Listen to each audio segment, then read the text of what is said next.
Le Premier ministre Benjamin Netanyahu. Oh, c'est difficile, on peut même pas prononcer quand tu prononces tous.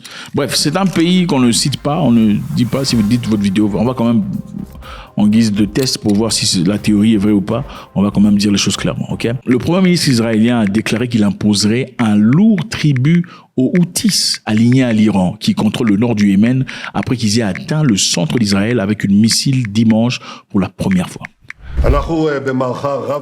Nous sommes dans une bataille sur plusieurs fronts, contre l'axe du mal iranien, qui cherche à nous détruire.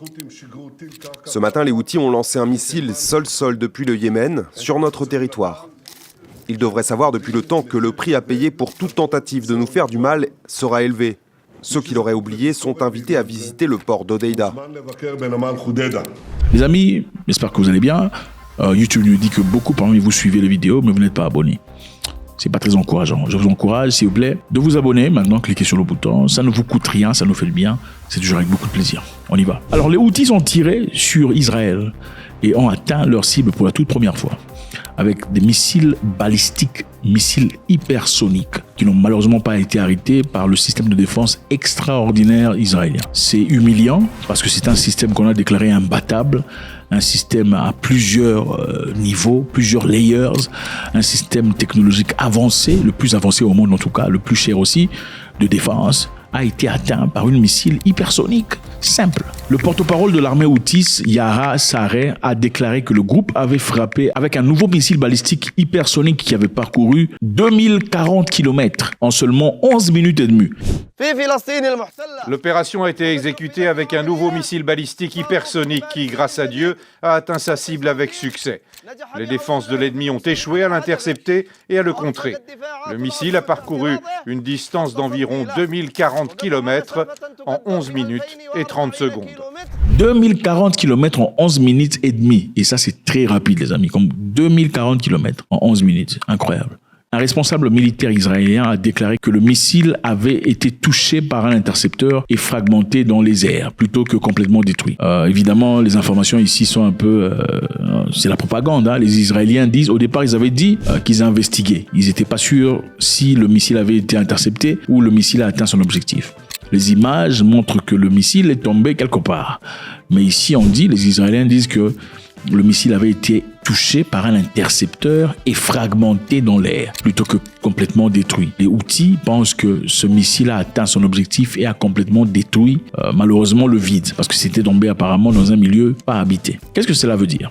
Les Houthis sont des gens qui sont soutenus par l'Iran depuis très longtemps. Ce sont des gens qui n'aiment pas la politique israélienne. La politique israélienne qui n'est pas très aimée par beaucoup de personnes dans ces parages, dans le Moyen-Orient. Et les Houthis en font partie. L'Hezbollah, Gaza, vous savez ce qui se passe à Gaza. Et les Iraniens n'aiment pas les Israéliens. Il y a quelque temps, récemment, les Israéliens avaient frappé à côté du consulat iranien en Syrie, prenant ainsi la vie d'une personne importante. À cause de cela, les Iraniens ont répondu en envoyant des roquettes, des centaines de roquettes sur Israël. Et le système du Dome, la machine qu'on appelle Dome, le système de protection et de défense militaire israélien, est censé intercepter tout ce qu'il y a comme missile, tout ce qu'il y a comme torpille, tout ce qu'il y a comme drone. Rien n'est censé, au fait, les Israéliens sont censés être protégés par une histoire, une combinaison, un système avancé, un système extraordinaire de missiles. Mais curieusement, les Iraniens frappant, la grande majorité de leurs missiles ont été interceptés. Juste quelques roquettes ont pu traverser. Pendant que les Iraniens répliquaient pour, évidemment, vous savez, quand on vous tape dessus, quand on tape votre ambassade, il est important de répondre pour se faire respecter. Votre droit, sur le plan légitime et légal, de répondre à des telles attaques. Chacun a le droit de se défendre. Et les Iraniens ont trouvé que c'était une provocation, parce que sur le plan international, personne n'a le droit de frapper sur le territoire d'un pays ou sur l'ambassade. Frapper l'ambassade d'un pays, c'est comme si vous frappiez dans le territoire du pays. Donc le propriétaire de l'ambassade ou le pays a le droit de répliquer. Il faut aussi tenir en compte que la grande majorité des missiles tirés par les Iraniens a été abattus par les pays d'à côté, c'est-à-dire l'Arabie Saoudite, la Jordanie et autres pays entourant Israël, ont aidé Israël à abattre des missiles. Et à plusieurs reprises où les Houthis ont essayé de tirer sur Israël, leurs missiles roquettes ont été abattus par des frappes tirées par des navires de guerre américains, quelquefois britanniques. Maintenant, les Israéliens sont pas très contents, ils sont fâchés. Le Premier ministre a déclaré qu'il imposerait un lourd tribut aux Houthis, c'est-à-dire qu'il va frapper de manière foudroyante et totale. Ils devraient savoir depuis le temps que le prix à payer pour toute tentative de nous faire du mal sera élevé. Parce que ce qui est important ici à retenir, ce n'est pas le fait que ce missile n'ait touché rien. Ce missile ait pu arriver au centre d'Israël. C'est-à-dire qu'ils ont désormais la capacité de frapper directement dans Israël. Chose qui était presque impossible dans le passé.